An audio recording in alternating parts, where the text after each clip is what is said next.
Good morning students. Chapter 3 की आपकी जो है आधी रीडिंग हमने पहले करा दी थी। अभी आपकी आगे स्टार्ट करते हैं।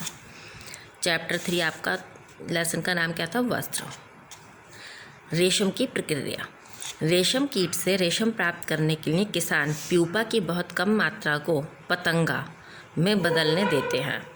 रेशम को बचाने के लिए आवरण पुटिका को तोड़कर बाहर निकलने से पहले वे दूसरे कीटों को मार देते हैं। किसान प्यूपा को गर्म भट्टी में सेककर कोकून के अंदर ही मार देते हैं। प्यूपा को मारने के बाद श्रमिक कोकून को गर्म पानी में उबालते हैं। उबला हुआ गर्म पानी कोकून में उपस्थित कीटों को मारने के साथ साथ पानी में एक चिपचिपा पदार्थ भी घोल देता है, जो कोकून के रेशों को उसी स्थान पर स्थिर कर देता है। इसी समय विभिन्न कोकून से रेशे निकलने लगते हैं। पिघला हुआ पदार्थ विभिन्न रेशम के तंतुओं को गराड़ी पर चिपका देता है। यह अलग अलग 48 रेशमी तंतुओं से मिलकर बना होता है। यह कच्चा रेशम कहलाता है।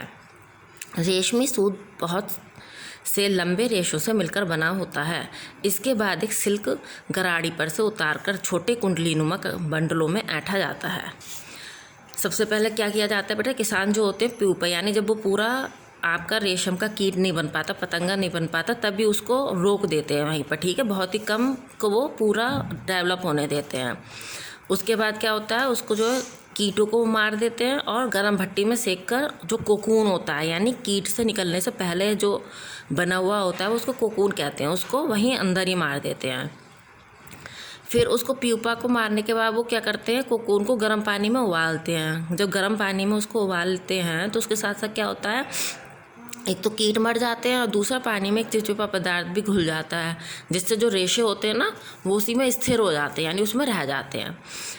बस फिर वो उसको एक उनका लकड़ी का कुछ वो डंडा होता है जिस पर वो उसको चिपका लेते हैं और उससे फिर मिलकर ये कुंडलीनुमा बंडलों में इसको ऐंठ लिया जाता है। अब देखिए आगे क्या आता है, तानना प्रक्रिया द्वारा कच्चे रेशम को मजबूत किया जाता है। मतलब जो उसको ताना जाता है उससे क्या होता है, कच्चा रेशम जो है वो मजबूत किया जाता है। इस प्रक्रिया द्वारा ऐंठन में वृद्धि होती है तथा धागों को जोड़कर बनाव बढ़ाया जाता है। इस प्रक्रिया में 4 प्रकार के रेशम बनते हैं। पहला, ऑर्गेजाइन। इस प्रकार का सूत सबसे पहले कच्चे रेशम के तंतुओं को एक ओर ऐंठने से तथा दूसरी ओर 2 या अधिक तंतुओं को लगभग 4 मोर्स और सेंटीमीटर की दर को से ऐंठने से बनता है। क्रीप। यह लगभग ऑर्गेजाइन की तरह ही होता है, लेकिन अधिक क्षेत्र यानी लगभग 16 से 32 बार घुमाया जाता है में ऐंठा जाता है। ट्राम। इस प्रकार का रेशम 2 या अधिक कच्चे रेशम के धागों को केवल एक और 8 से 12 घुमाव सेंटीमीटर की दर से ऐंठ कर प्राप्त किया जाता है। एक ओर ऐंठा हुआ। यह प्रायः कच्चा रेशम सूत है जो केवल एक ओर ऐंठा जाता है। घुमाव की दर सूत के इच्छित गुण पर निर्भर करती है। ऐंठने के बाद श्रमिक रेशम का चिपचिपापन हटाने के लिए गर्म साबुन वाले विलयन में उबालते हैं। यह प्रक्रिया उबालना कहलाती है। जो रेशम हमारा तैयार होता है वो चिपचिपा होता है ना, तो उसका चिपचिपापन हटाने के लिए क्या करते हैं, उसको उबालते हैं। इससे रेशम प्रायः दूधिया सफ़ेद रंग का हो जाता है। रेशमी तंतु के निर्माण में प्रायः ऑर्गेजाइन सूत ही प्रयोग किया जाता है। एक और ऐंठा हुआ सूत केवल रेशमी वस्त्रों को बुनने के लिए उपयोग किया जाता है। जो एक और ऐंठा हुआ सूत होता है, आपने पढ़ा ना 4 प्रकार के होते हैं, वो केवल रेशमी वस्त्रों को बुनने के लिए यूज़ किया जाता है। क्रीप का सूत चमकदार वस्त्रों की बुनाई के लिए प्रयोग किया जाता है। रेशमी वस्त्र बुनाई से पहले या बाद में रंगे जा सकते हैं। रेशम के गुण। रेशम के रेशे में निम्नलिखित प्रमुख गुण होते हैं। यह प्राकृतिक रेशों में सबसे मजबूत होता है। यह हल्का, चमकदार, मुलायम तथा लचीला होता है। यह बहुत आरामदायक होता है। ये रेशम के गुण हैं आपके, है ना।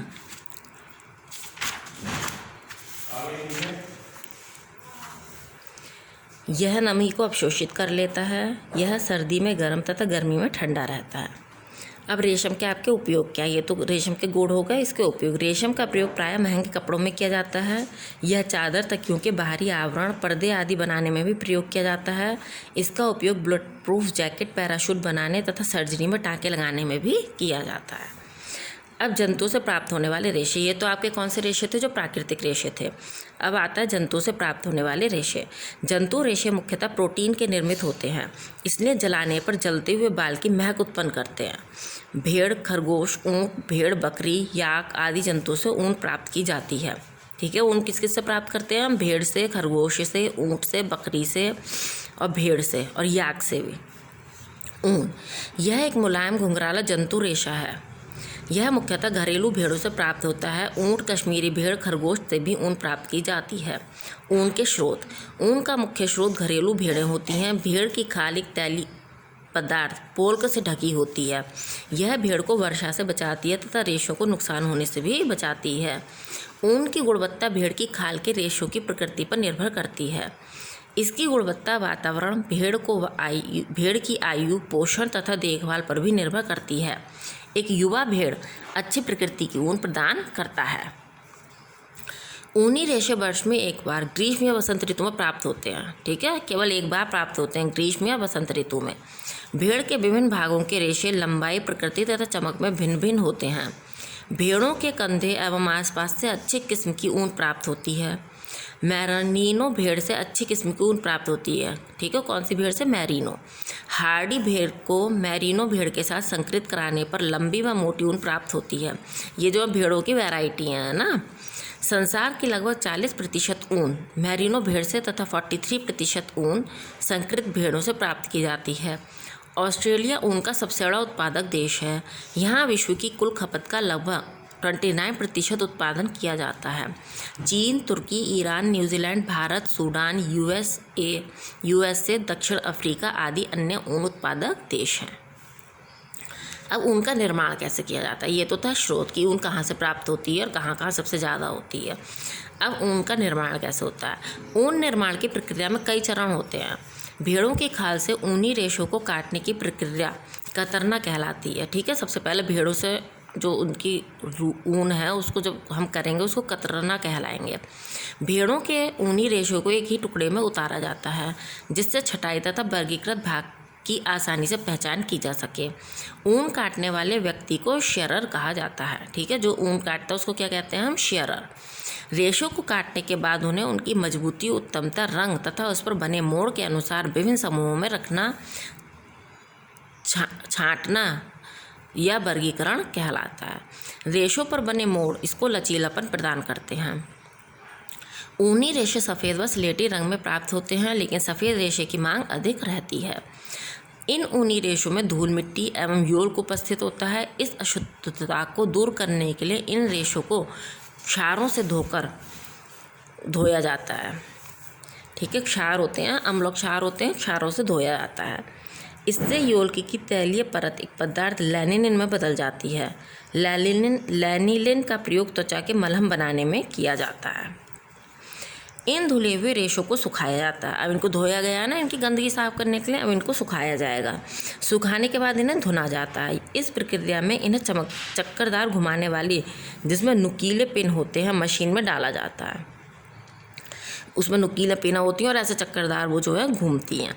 इन पिनों की मदद से ये सीधी परत में बदल जाती हैं, जिसे वेव या झिल्ली कहते हैं। यही झिल्ली धागे में बदल जाती है, जिसे स्लीवर कहते हैं। स्लीवर को पतले धागों में फैलाया जाता है। इसके बाद उन्हें कताई करने वाली मशीन से सूत में ऐंठा जाता है। वस्त्र तैयार करने के लिए ऊनी रेशों को आपस में बुना जाता है। इसके बाद इसे इच्छित रूप व स्पर्श देने के लिए सफाई की प्रक्रिया की जाती है। अब ऊन के गुण क्या हैं? यह प्रायः सफ़ेद क्रीमी रंग की होती है। भूरी, काली एवं स्लेटी आदि प्राकृतिक रंगों वाली ऊन भी भेड़ों की कुछ प्रजातियों से प्राप्त की जाती है। घरेलू भेड़ों से प्राप्त रेशे बहुत घने होते हैं तथा कभी कभी 1 सेंटीमीटर में 8 मोड़ तक भी पाए जाते हैं। मोड़ों की अधिक संख्या ऊन को अधिक अच्छी किस्म का बनाती है। ऊनी रेशों पर मोड़ इसे कताई व नमदा के लिए सुलभ बनाते हैं। खरगोश से प्राप्त रेशों में मोड़ नहीं होते। इनके सूत के काटने की संभावना बहुत कम होती है। ऊन हल्की होती है। इसके रेशे ऊष्मा को बाहर जाने से रोकते हैं तथा पानी को सोखने का भी गुण रखती है। ऊनी रेशों में उच्च तरण सामर्थ्य और लचीलापन होता है। यह आसानी से रंगी जा सकती है। अब देखिए महत्वपूर्ण तथ्य क्या हैं जितने आपने इस लेसन में पढ़े। प्राचीन समय से ही मनुष्य अपने शरीर को ढकने, सर्दी गर्मी से बचने के लिए पेड़ पौधों तथा जंतुओं से प्राप्त पदार्थों का प्रयोग कर रहा है। नायलॉन, रेयॉन, पॉलिस्टर आदि मानव निर्मित रेशे हैं। इनका प्रयोग वस्त्र बनाने के लिए किया जाता है। रेशम व ऊन वस्त्र निर्माण हेतु प्राकृतिक जंतु रेशे हैं। मैरिनो भेड़ से प्राप्त ऊन उत्तम किस्म की होती है। ऊनी रेशे लचीले, हल्के, तनावयुक्त तथा ऊष्मारोधी होते हैं। ऊन का प्रयोग ऊनी कपड़ों, कंबल आदि बनाने में किया जाता है। रेशम सभी प्राकृतिक रेशों से मजबूत होता है। ऑस्ट्रेलिया ऊन का सबसे बड़ा उत्पादक देश है। ये चैप्टर की बेटा आपकी रीडिंग अब खत्म हो गई है।